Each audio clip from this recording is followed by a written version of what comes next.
Hello, welcome to today's episode of Chronicles of a Nigerian Woman. My name is Fagbeja, and today I'll be reading Tejiri's story. I have to apologize in advance because my story is long, but hear me out and let me know what you think. I grew up living with my paternal aunt and her husband. They were quite wealthy, and my parents had financial struggles, so my aunt prevailed on my father, her younger brother, to let me stay with them. I started living with them since I was 7 years old. I had a very difficult childhood. My aunt sent me to good schools, and I got a good education, but that was about all I got. My living conditions were terrible. I was the maid to all my cousins, including the one who was just a year older than I was. Even though we all went to the same school, no one would believe that we were cousins because I looked poor and unkempt compared to them.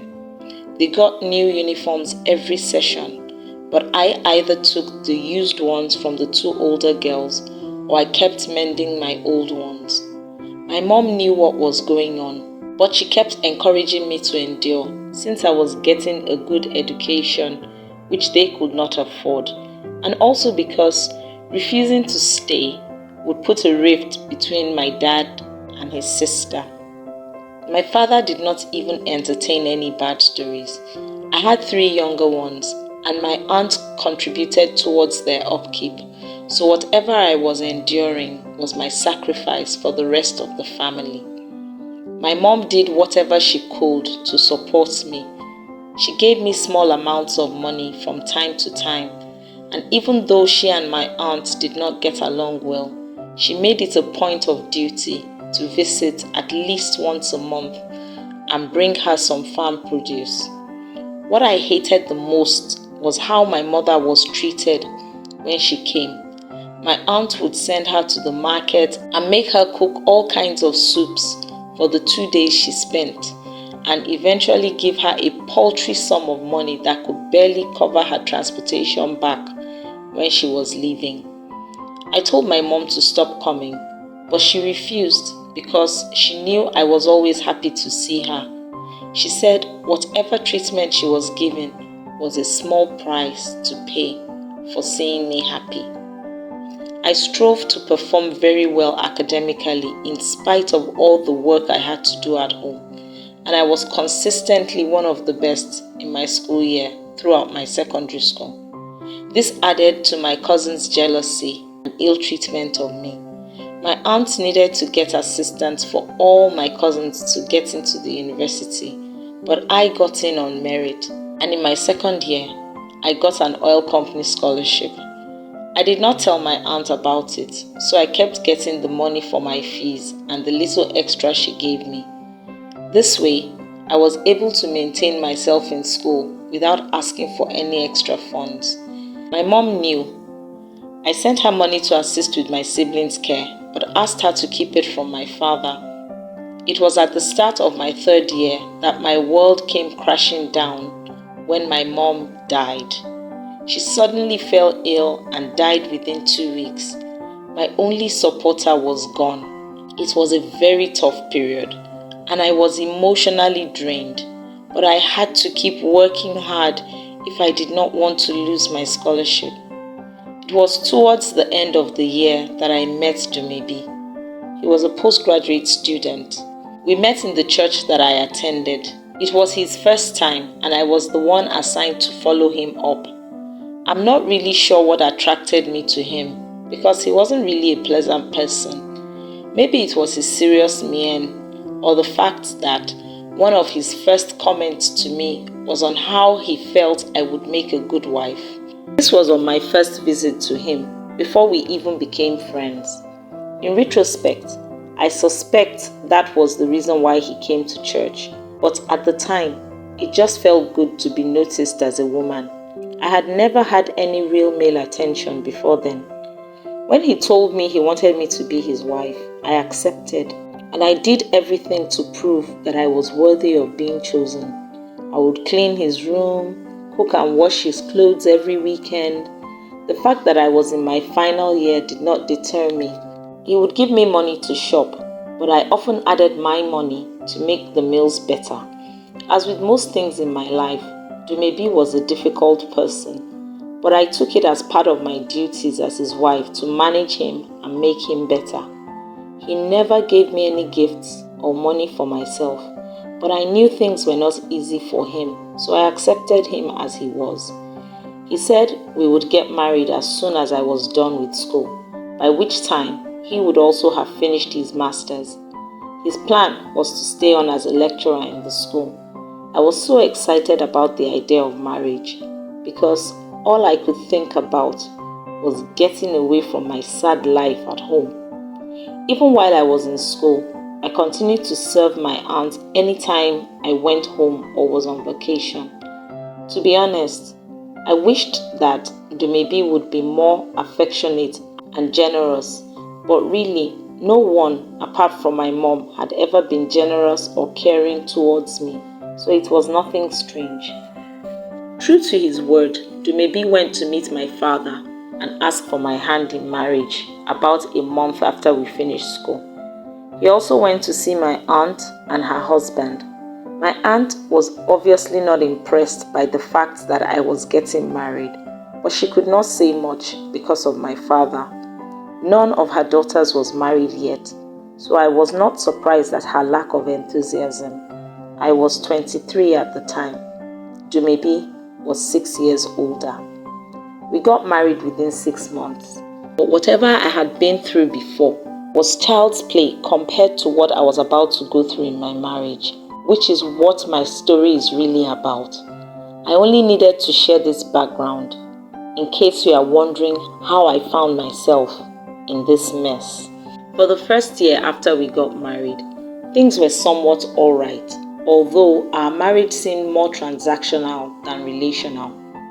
We were barely getting by financially until I finished my youth service and got a job as a call center agent in a telecommunications company just after our first anniversary. About 3 months later, Dumebi was also called back to the university to start work as a lecturer while undertaking his PhD. Things eased out financially, but problems started arising because I had not got pregnant. Dumebi's mother would call from the village every 2 weeks and ask me to confess if I was barren because Dumebi was her first son and she needed to carry his children. She never liked me, but I seldom saw her, so it wasn't a problem until the calls became frequent. When it got too much for me, I decided not to take her calls. After ignoring her for almost a month, Dumebi slapped me one evening for refusing to pick her calls. This was the first time he would ever lay his hands on me. He left the house and did not come back that night. The next day, he returned and asked for his meal as though nothing had happened. I was afraid of what he might do, so I started to pick his mother's calls again, but thankfully, they became less frequent. From then on, it seemed like Dumebi had discovered a new way of communicating. He would hit me for the slightest mistake. If he didn't like the food, or he couldn't find his clothes, or he called and I didn't hear, the first thing he would do was slap me across the face or the back of my head. I became very nervous. He had warned me from the beginning of our relationship against keeping friends, and he had stopped me from going to church since we got married, so there was no one I could talk to. I definitely could not go back to my family because they were all waiting to hear that I was failing. I became a shadow of myself, but the worst was still to come. It was about 3.5 years into our marriage when the hue and cry from his mother and my father about having children became so loud that I decided to seek medical advice. I had been afraid to raise it with Dumebi because I knew it would involve both of us. He seemed unbothered about the matter, so I was not sure what he would do. I went to see a doctor who, as expected, insisted that my husband must come if we were to move forward. I found the courage to tell Dumebi, but he refused. The next time his mother called, I blurted out about his refusal to follow me for medical intervention. She insisted that there was nothing wrong with her son, but I told her that the doctor would not even start any tests without him there. I guess she spoke with him because the next day he told me to book an appointment with the doctor. Tests were carried out on us both, but on the day we were called to go for the results, Dumebi refused to go with me, so I went alone. That was when the doctor told me that I was fine, but Dumebi was azoospermic and could never father a child. I was relieved that the problem was not from me, but I was afraid of what this would imply. When I got back home, Dumebi was in the sitting room watching TV. When I handed him the results and told him what the doctor had said, he got up and pushed me out of his way. And as he walked past, he said, "I hope you are happy now that you found out what you've been looking for." I was confused, and my brain did not catch the full import of his statement until his mother called about an hour later. Her words were, "Well, now that you know our secret, I hope you are happy. If you like, go and tell the whole world." To confirm what I was hearing, I asked her, "Mama, your secret? Which secret?" That Dumebi cannot father children. Do you think he followed you because you were so beautiful, or that there were no better women around? I could not believe my ears. They had planned this all along. After this incident, all hell was let loose. Dumebi's slaps graduated into full-blown beatings, so bad that some days I could not go to work. Everything I did was attributed to the fact that I was undermining him because I now knew his secret. And after each incident, his mother would call to warn me to stop misbehaving because my husband cannot have children. Several times, our neighbors had to intervene to stop the beatings, and then he would go out and stay away for days sometimes. During our tests, the doctor found that I had genital warts, which could only have come from Dumebi because he was the only man I had ever been with. I was being treated for them, though I never told him about it.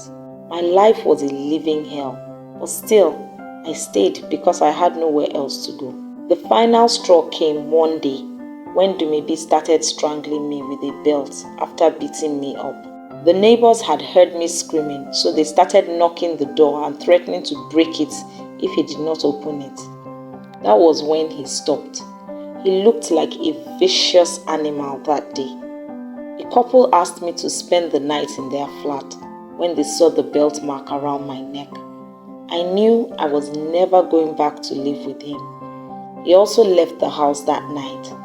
In the morning, I packed my clothes and important documents into my neighbor's home and left before he returned. I didn't know where to go, so I went to a church in the area and spoke to the pastor and his wife. They didn't know me, but they offered me a room adjoining the church for a month. That was the beginning of my freedom. It has been 2 years. Neither Dumebi nor his mother has ever called me, and I didn't call any of them either. I borrowed some money and got a new apartment. I joined the church and they have become like family. I don't think I ever want to have anything to do with a man again. The 2 men in my life have exposed me to the worst emotional and physical danger I have ever experienced. I think it is now time to take charge of my life and live in peace. If you or anyone you know is experiencing domestic violence or any form of abuse, check out the resources below this video. Please share your thoughts about Tejiri's story in the comment section below. Don't forget to hit the subscribe button and to turn on the notification bell so you don't miss any of my stories.